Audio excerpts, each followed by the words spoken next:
Hey there, hi there, ho there. Dino D, American in the Philippines YouTube channel. Please subscribe, leave a comment, click that thumb up button.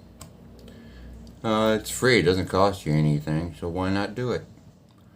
Alright, so I have a video here with Kevin McCarthy. It's like 43 minutes long. I'm going to shorten it for the because people don't like to watch a 43-minute video. But anyways, Kevin McCarthy in the Congress is hammering the border czar.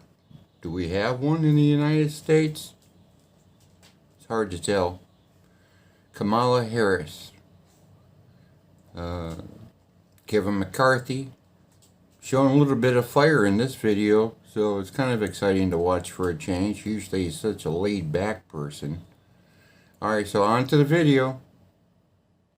They're now considering paying illegal immigrants $450,000 per family.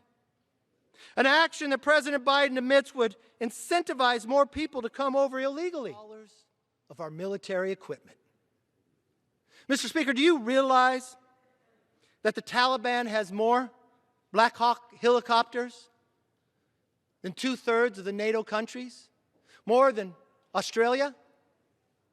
Mr. Speaker, do you realize by the Biden administration of opening up our border, more than 160 countries of people have come across that border?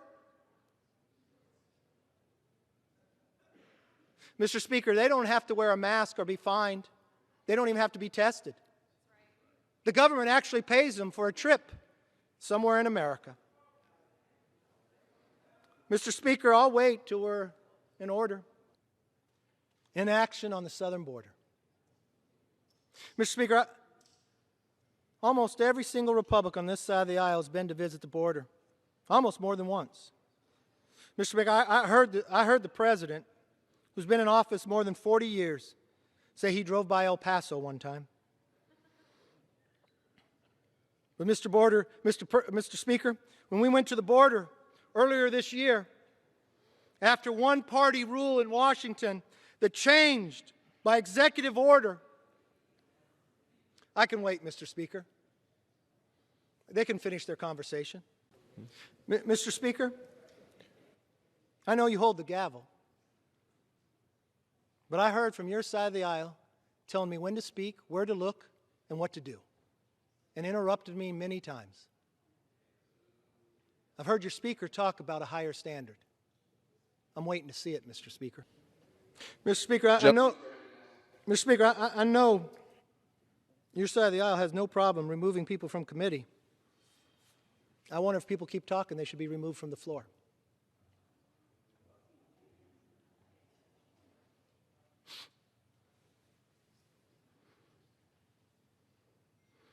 When we traveled to the border in February,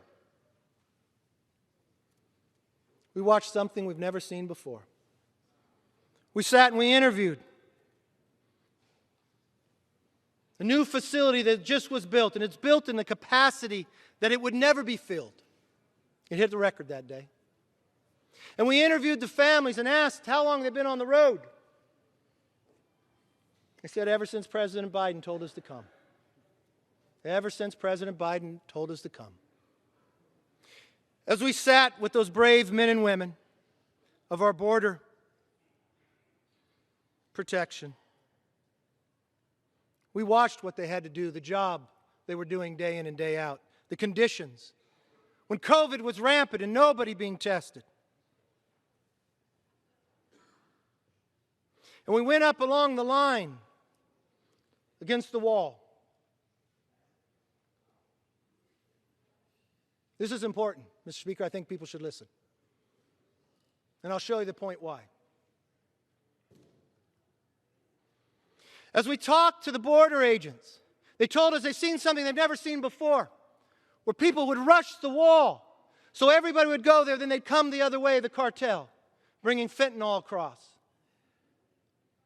They said they'd never seen anything like it. And I asked them, I listened to the vice president. One-party rule, 1 year. As I sat and talked to the border agents, they told me of the border cities that had to close their schools because of cartels coming through and shooting. Of the ranchers who are having their houses burned or their grandchildren kidnapped. Then they said something so shocking, I had to ask them twice. You see, I heard the vice president say, this is just Central America problem. I said, is that really what's happening? No, they told me people were coming from 160 countries. They said they just caught people on the terrorist watch list. I came down. We did a press conference. In the press conference, I mentioned that we had caught people on the terrorist watch list from Yemen. You remember the USS Cole? The American Navy ship that was bombed?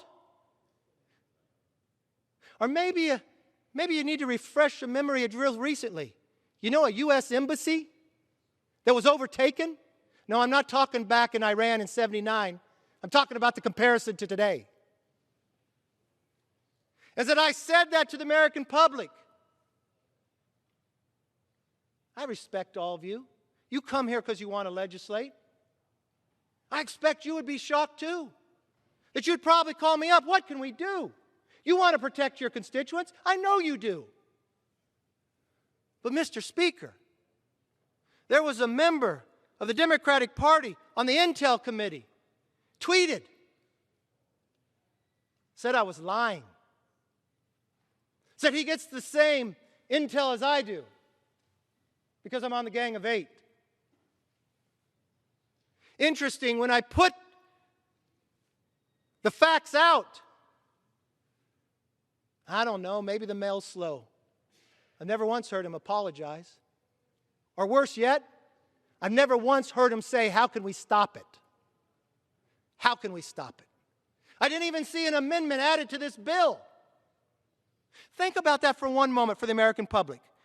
You are spending more money than we spent to end World War II. You're hiring 87,000 IRS agents. Not one Border Patrol agent. Not one new dollar. You're providing money for amnesty. You're providing money, $450,000, for people who came here illegally. And you're taking it from American hardworking taxpayers. But you do nothing to stop those on the terrorist watch list from coming across this border. Nothing. There has been nearly 1.7 illegal border encounters at the southern border since President Joe Biden became president. And our border czar, Vice President Kamala Harris, still has no plan to support our Border Patrol. Now let's put this in perspective. There has been more illegal border crossing between the months of February and October under Joe Biden than in 2018, 2019, and 2020 combined. So when somebody asks me, what does it mean if you have one-party rule for 1 year? You get more illegal crossings simply from February to October than you did in 2018, 2019, and 2020, all combined. What do you think's going to happen after the billions of dollars you spend in this bill providing amnesty? That number will look small to you. But I'm sure, Mr. Speaker, some people say, let's wait and see what the CBO says. So when the CBO comes back and tells you, you got millions more, it's okay, we'll still vote. Let that sink in. What's the Biden administration reaction? They're now considering paying illegal immigrants $450,000 per family. An action that President Biden admits would incentivize more people to come over illegally. Mr. Speaker, when we tell our children's children about this night, we'll tell them that's where their future went. When they ask us why do they pay such high taxes, We'll remind them about this night because we built up our bureaucracy. Mr. Speaker, you're actually celebrating this bill. You're actually celebrating this bill. That's more than some of the 9/11 victims received. Can you think about that? How do you explain, Mr. Speaker, as my friend Steny Hoyer said so proudly, mentioned today for our children's children, how do we explain that those that were killed on that fateful day of 9/11 received less than those who came across illegal?